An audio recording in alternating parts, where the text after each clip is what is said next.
working on a problem that you feel like when you solve it, it's going to be such a big legacy. And I'd like to tell my kids that, hey, like we were able to solve this problem and now everybody has access to like great care.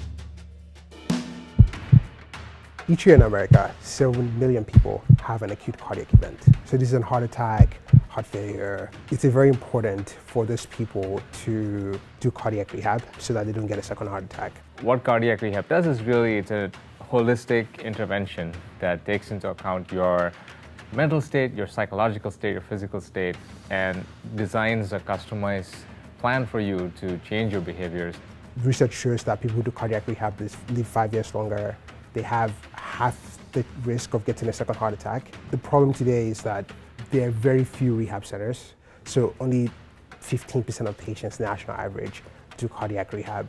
There's a life-saving treatment, but nobody does it because of it's just delivered in like a very old school, archaic way. So what we've done at Moving Anaytics is create a virtual cardiac rehab program.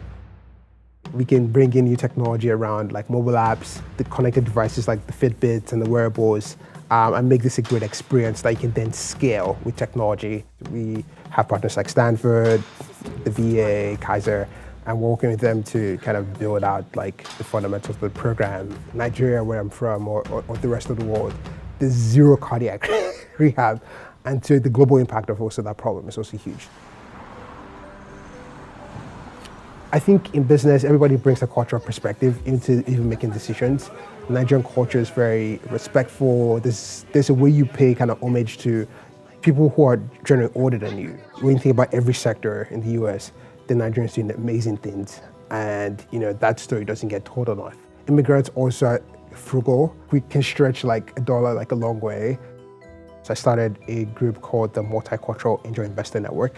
And one of the things you find is that less than 1% of Black entrepreneurs get funded.